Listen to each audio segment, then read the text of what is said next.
back to my channel. It is Drew here from Lone Fox, and today I have a video talking all about small apartments. And I personally am one that is very, very well nursed with small apartments because I've lived in multiple small apartments. I actually did have one big apartment, so I can't say I lived in them my whole life. But I have been living in the Los Angeles area for about 6.5 years now, which is kind of a long time.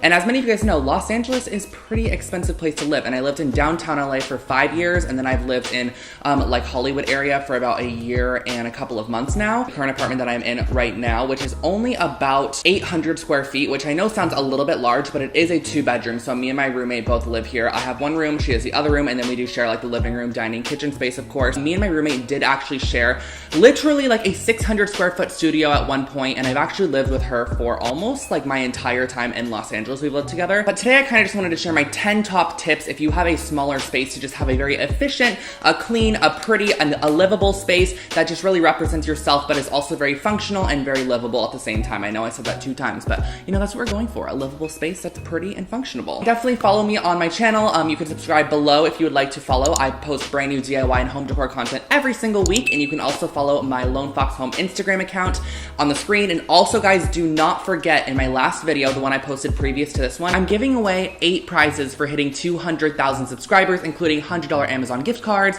custom DIY projects, a lot of really fun stuff. So if you have not seen that video yet, I'll put a card somewhere up on the screen above for you guys, and also I will link it in the description box below because you need to take a check at that one. Okay, but enough rambling on. Let's get into these 10 hacks if you have a small space and you want to make it feel bigger, look bigger. Those sound dirty, but let's just get into this.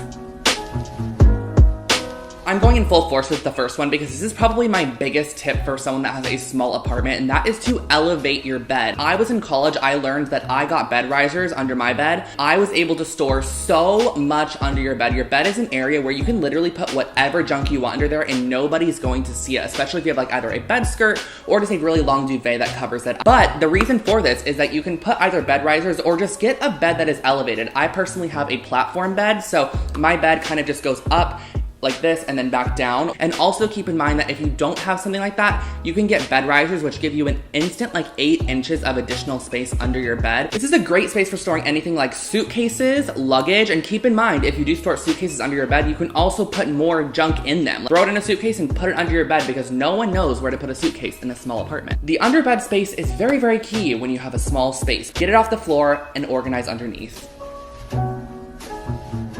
Now what we want to do is build upwards. And what does that mean exactly? That is to use your vertical space to your advantage. So as you can see behind me, I have a really large gallery wall. This isn't very key for every single small apartment, but I do have space for a gallery wall in my personal apartment. First, what that does is when you walk into someone's space, instantly it draws your eye from the floor to the ceiling because there's a lot of stuff to look at, and it makes your apartment just appear a lot bigger. In my own bedroom, I actually have a full IKEA shelving system in front of my bed, and I use this space to my advantage to store a lot of my decorative accessories and a lot of stuff. Now mine exactly isn't super organized or clean. I kind of have a lot more stuff than the typical person would that's living in their space because I don't have a storage room or an office to put all of these additional items in. So I like to keep these for styling purposes. But building upwards definitely maximizes the amount that you can put on your walls. You can have organizational systems on your walls, wall shelves to hold additional things like books, decor, knickknacks, bits and bobs, whatever you want to put on those. Think about how you can use the space above your TV. What can you put up there? What can you use the space above the door for? What can you use the space above your kitchen cabinets for? There's lots of room for using the space upwards that you might not think about.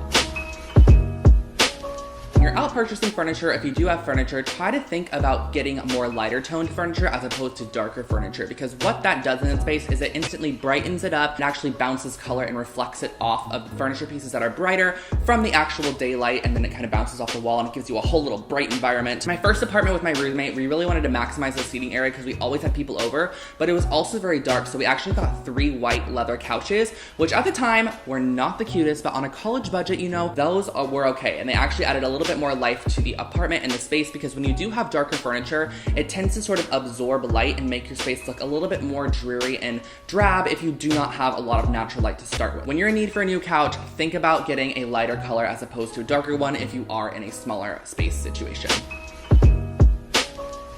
This fourth one kind of goes back to the last one about reflecting light, and that is just to put mirrors in your space. Mirrors are amazing. Having reflective elements definitely give a lot more light to your space as well. Mirrors bounce back light everywhere, so when you do have a lot of them in a smaller space, you get a little bit more of a brighter environment. And I personally just think mirrors open up a space so much more and they make it appear a lot bigger. I don't know if you guys have walked into like a restaurant before or a store before where that whole back wall is mirrors and you're like, wow, this store is humongous. And then you end up walking to the mirror and you're like, wow, this is actually just a mirror. I've done that so many times, and you can do that with your space as well. So having a really, really large like IKEA floor mirror on one wall, even just a wall mirror is great to have on the wall. So a circular wall mirror, I think that adds a nice little kind of round element to a space.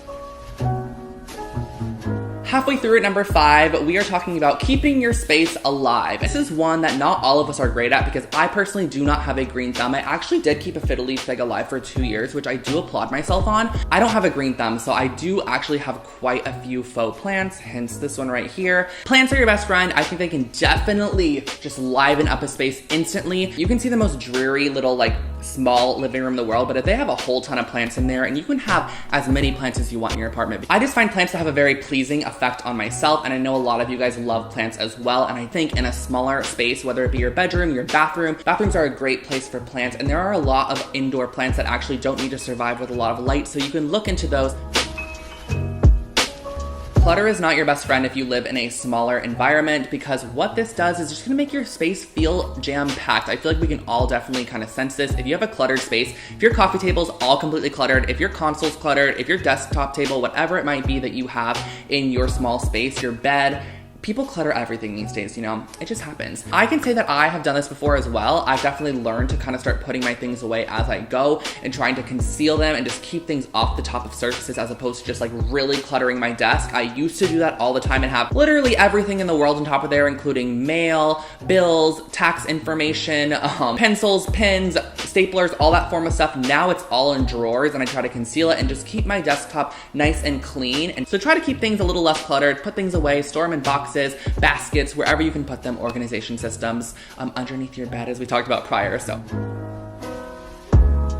Now, sometimes in smaller spaces, especially in like studio apartments, which I've had experience with in the past, it's hard to kind of designate areas to specific things. So when you're in these spaces, I definitely think breaking areas up, either with pieces of furniture or rugs, is a great way to sort of symbolize different areas in your space. So in my living room, I actually have a really large rug because in my space, there is almost sort of a dining room and living room combined. It's just a little bit of a section. So what I did was I actually placed a really large 8x10 rug on the floor, which sort of grounds in the living room space, and it has all the seating areas on top of it and kind of just shows you that this is the living room and then this is the dining room over here where the table is, and I kind of wallpapered that wall to section that off as well. So if you are living with roommates in a smaller apartment, you can section off areas to kind of give yourselves your very own spaces and to design what you like and what you want to be living in and just kind of what makes you feel happy in the end of the day. So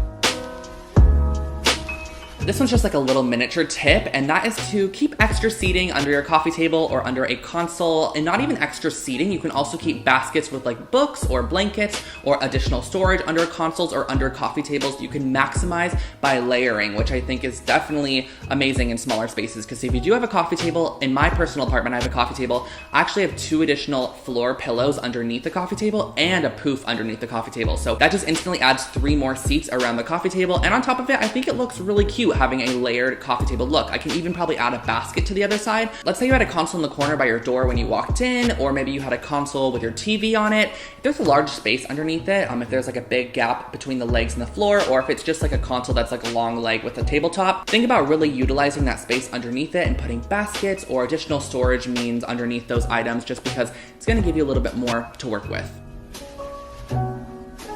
Moving into tip number 9, and this is just to use organizational items for maybe purposes they weren't meant for in the beginning. So a lot of places when you go to them, they have different organizational sections. So there's kitchen organization here, and then there's bathroom organization here, or there's office organization here.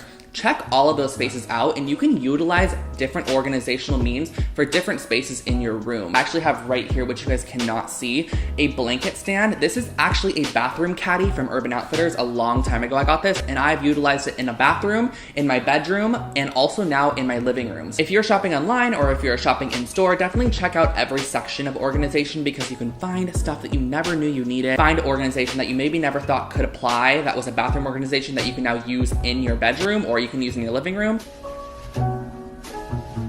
And then the last tip just adds life to the space. This is number 10, and that is to add texture. I think this is really, really key for anybody that has a smaller space, because sometimes it can feel very flat. And I think that a great way to add texture is with your furniture and your textiles, your pillows. As you can see here, I have a really nice macrame pillow that has a whole ton of texture in it. I also have a leather couch, which adds another form of texture. I have a braided woven rug on the floor. I have a marble coffee table. I have a vintage wood box on top of the marble coffee table. And then on top of that, I have a shearling chair over here.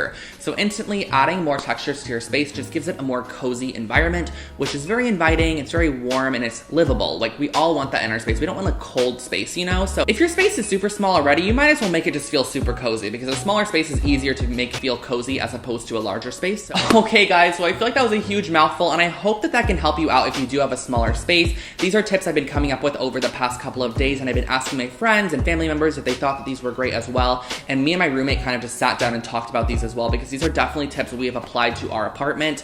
Maybe not all of them in this current apartment, but they are tips we've applied to past apartments, and they are tips that we are going to apply to future apartments. So I hope that you guys did enjoy this video. Don't forget to check out my last video, which I did, which has that 200,000 subscriber giveaway in it, because you are not going to want to miss out on that. And don't forget to also subscribe to my channel for brand new home decor and DIY content every single week. I'm sure there's something you could find on my channel that you're going to like.